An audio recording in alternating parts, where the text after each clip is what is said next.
আমরা মেয়েরা যদি শ্বশুরবাড়িতে না আসতাম তাহলে জানতেই পারতাম না আমাদের এত দোষ, এত ভুল, এত অপরাধ। মেয়েকালে আমরা কখনো জানতে পারি না যে আমাদের জীবনে কত ভুল আছে, আমরা দেখতে কতটা অসুন্দর, কতটা মানে মানে কী বলবো, মানে কতটা খারাপ, কতটা ব্যবহার খারাপ। ঠিক আছে, এটা হয়তো বিয়ের পরেই জানতে পারছি। তো যাই হোক, নমস্কার, শুভ সকাল। শিকদাস লাইফস্টাইলে আর একটু নতুন ভিডিওতে সবাইকে অনেক অনেক সুস্বাগত জানাই। কেমন আছো সবাই? তো আমরা বেশ ভালোই আছি। সকালবেলায় কাজবাজ সব হয়ে গেছে, এরপর জামা কাপড় দিয়ে স্নান করে এসেছি। ছেলেদেরকে ঘুম থেকে উঠে কান্নাকাটি করছিল, তাই জন্য তখন আর মেলতে পারিনি। তো আজকে আর না সকাল সকাল ভিডিওটি অন করতে পারিনি, কারণ কি সকালবেলায় ঘুম থেকে উঠতে আমার বেশ লেট হয়ে গেছে আজকে। যেখানে আমি 4:30-5টার সময় উঠি, সেখানে আজকে 5:40 বেজে গেছে তখন ঘুম থেকে উঠেছি। মানে বোঝো তো 40 মিনিট লেট, মানে কি বলবো, নাভিশ্বাস উঠে যাচ্ছিল আজকে আমার। তো কি আর ফোনটা অন করবো, তো ভাবলাম ঠিক আছে পরেই ভিডিওটা শ্যুট করব। সেই তো রান্না, সকালবেলা তো সেই একঘেয়েই কাজ, ঘর মোছা, বাসন ধোয়া, তারপর রান্না করা, এই আর কি। তাই ভাবলাম জামা কাপড়গুলো মেলে দিই, তো একটু ক্যামেরাটা অন করি। আসলে এখন আর সিঁড়ি ঘরে ছাড়া ছাদে যাই না, কারণ একটু বাদেই তো দেখো ফটফট করে বৃষ্টি চলে আসে। আসলে বর্ষাকাল তো বৃষ্টি তো হবেই, তাই না? আমরা যতই ভাবি কেন বৃষ্টি হচ্ছে বা কিছু, তো বৃষ্টি তো হবেই। তাই জন্য জামা কাপড়গুলো এই সিঁড়ি ঘরেই মেলি। উপরে যেহেতু অ্যাডভেস্টারের টিন আছে মানে সিঁড়ি ঘরের উপরটায়, তো ওই তাপেই না ভালো শুকিয়ে যায়, প্রবলেম হয় না কিছুই, রোদ শুকিয়ে যায়। আর এমনিতে ধরো বর্ষা হলে তখন তো জামা কাপড় শুকাবেই না, এটা তো মানে চিরচরিত নিয়ম, তাই না? এরপরে দেখো ফুলগুলো তুলে নিয়েছি, যদিও ওদের সাদা ফুলগুলো পাইনি, তারপরেও আমার আজকে মনে কোনো অসন্তুষ্টি নেই। কেন কি গোলাপি রঙের দেখো পিঙ্ক জবাগুলো কি সুন্দর লাগছে, আর আমার এই পিঙ্ক জবাটাই সবচেয়ে বেশি ফেভারিট। এরপর ছেলে দেখো ওখানটায় ওই দুষ্টুমি করছিলো, এর ফাঁকে আমি ফটাফট করে পুজো করে নিয়েছি। ওই বললাম সকালে উঠতে লেট হয়ে গেছে, তাই জন্য এত তাড়াহুড়ো করতে হয়েছে। এরপরে একটা পার্সেল চলে আসলো। আসলে এই বোতলটা না নষ্ট হয়ে গেছে, লকটা নষ্ট হয়ে গেছে। আর আমি একটা বোতলে খুব বেশি দিন জল ওকে খাওয়াইও না, মানে নষ্টও হয়ে যায়। দেখো এই বোতলটা ভীষণই ভালো, মানে কি বলবো, যেমন দেখতে সুন্দর তেমন কোয়ালিটিটাও সুন্দর। আসলে এটা হচ্ছে রাস্ট কালার না কি একটা বলে, রাস্ট কালারই বোঝে। দেখো ফটফট করে বৃষ্টি নামতে শুরু হয়ে গেল। এখন ওই 11:15 মতো বাজে।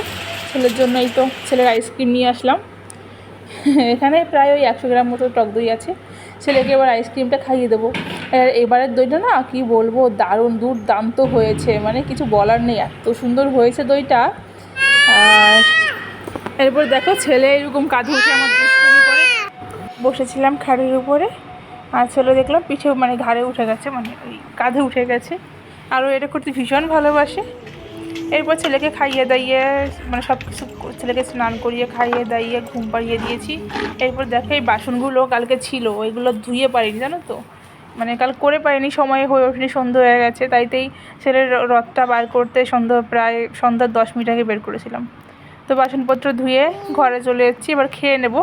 খেয়ে তারপরে এই যে ঘর বাড়ি যে নোংরা আছে, মানে নোংরা না সরি অপরিষ্কার আছে, দূর কি বলছি, মানে এলোমেলো আছে, সেগুলো গুছিয়ে নেব।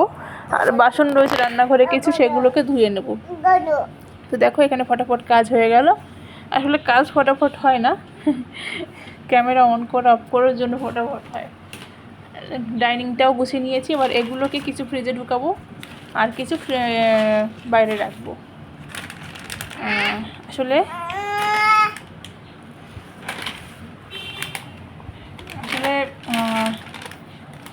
তোমার তো জানোই, তোমাদের আগেও বলেছি 18 তারিখ ছেলের জন্মদিন। তো এবার তেমন কিছু করার ইচ্ছে নেই, তেমন কিছু বলতে মানে কিছু করার ইচ্ছে নেই, কেন পেরে পারবো না আর আমি একা একা। এখন 2:30 মতন বাজে, আমার মোটামুটি সব কাজ শেষ হয়ে গেছে।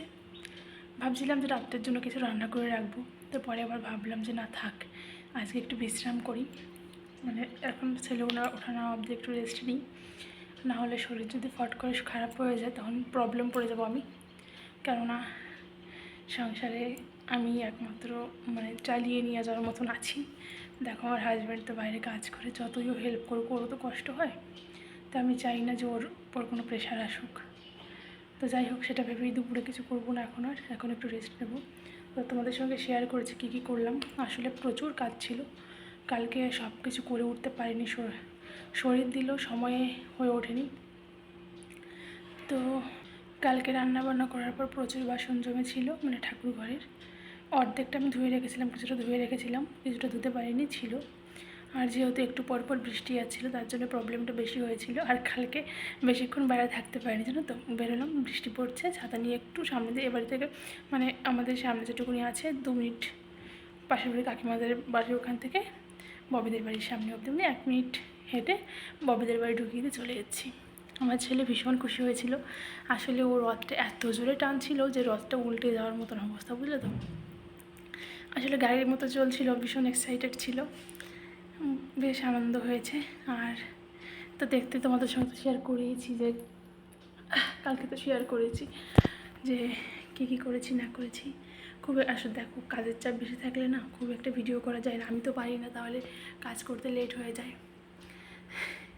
তো কী যেন বলার জন্য ক্যামেরাটা অন করেছি না, তো ভুলে গেছি। আসলে আমি এগুলো প্রচুর গোছাই, কিন্তু আমার ছেলে ঘুম থেকে উঠে এবার যাচাই করে দেবে। আসলে আমার ঘরটা পরিষ্কার, গোছানো, কিন্তু গোছানো থাকে না, গোছাই কিন্তু গোছানো থাকে না। আমার ঘর কিন্তু পরিষ্কার, কিন্তু সবসময় এলোমেলো থাকে। আসলে ছেলে এখান থেকে টান দিয়ে ওটা ফেলে দেয়। যাদের ঘরে বাচ্চা সেটা তারা অবশ্যই বুঝবে, আর যারা বাচ্চা মানুষ করছে তারাও বুঝবে। আসলে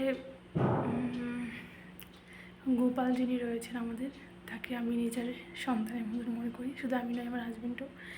তো মনে করি ও আমার বড় সন্তান, সৌর্য আমার ছোটো সন্তান, এটাই মনে করি। তো সেভাবেই ওকে টেক কেয়ার করার চেষ্টা করি। আগে পারতাম, এখন খুব একটা পারি না, এখন সময় পেরে ওঠে না, শরীর ক্লান্ত হয়ে যায়। যতটুকু না করলে না ততটুকু করে রাখি। তো কালকে আমি যতটা পেরেছি করেছি। আসলে এটা আমি করিনি, ঈশ্বর আমাকে দিয়ে করিয়ে নিয়েছে, নাহলে আমার করার কথা নয়, আমার দ্বারা সম্ভবও নয়, তাই না। তো যাই হোক, যতটুকু পেরেছি করে নিয়েছি, মানে ঈশ্বর করিয়ে নিয়েছে আমাকে দিয়ে। নাহলে আসলে কালকে হাজব্যান্ডকে বলেছিলাম একটু তাড়াতাড়ি বাড়িতে আসতে, হাফ টাইম ছুটি নিয়ে চলে আসতে। তো তাও আসতে 3:30 4টে বেজে গেছিলো, 3:30 বেজে গেছিলো। তো ও এসে ছেলেকে একটু ধরেছিল। আসলে কাজ পড়লে বাচ্চারাও বোঝে, সেদিন তাড়াতাড়ি ঘুম থেকে ওঠে। যাই হোক, কালকে আমার হাজব্যান্ড একটু তাড়াতাড়ি এসেছিলো বলে আমি সবটা সুন্দরভাবে করতে পেরেছিলাম, নাহলে সম্ভব হতো না আমার দ্বারা। আর যাই হোক, এই আর কি, চুলসের কথা বলছি, ফ্যান বন্ধ, তো ভীষণ গরম লাগছে। আর কালকে আমার ছেলের জন্মদিন, জানো তো, তাই তেমন কিছুই করবো না, ইচ্ছে ছিল কিছু একটু করার, মানে ছোটো করে হলেও একটু করার ইচ্ছে ছিল, কিন্তু না। এখন দেখলাম যে 2 মায়ের একজনও নেই আমাদের কাছে এখন। মা তো দেখো বাড়িতে গেছে, ওখানে মিস্ত্রি কাজ করছে। ব্যাপারটা হচ্ছে যে মিস্ত্রিকে সে একদিনের জন্য ছেড়ে দেয়, তাহলে তাদের মিস্ত্রি পাবে না, এটাই প্রবলেম। আর শাশুড়ি মার কথা বাদ দিলাম, কিছু বললাম না, থাক, কেননা বলতে চাচ্ছি না, থাক, কেউ আসতে পারবে না। তো তাই জন্য তাকে একা আমি মানে পেরে উঠবো না, সম্ভব হবে না। মানে সেই দিনটা উঠতে গেলেও ধরো একটা অনুষ্ঠান হলে তারপরে কিন্তু প্রচুর কাজ পড়ে, তো এই জন্য আমি আগালাম না। তো কালকে সকালে ভাবছি যে একটু মন্দিরে গিয়ে পুজো করব, তারপর নিজের একটু খেয়ে দিয়ে নেবো, হয়ে যাবে। তো আমার ইচ্ছা আছে 5 বছরে অনেক বড় করে একটু অনুষ্ঠান করার।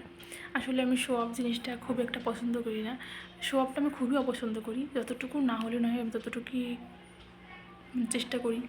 আসলে মানে আমি যা তার থেকে আমি ডাউন দেখানোর চেষ্টা করি সবসময়, বা দেখাই, যতদূর পারি ডাউন দেখানোর চেষ্টা করবো, দেখাই, এভাবেই আমার জীবন চলে। যাই হোক, দেখতে থাকো, অনেক বক বক করলাম, এখন একটু রেস্ট নিই, টাটা।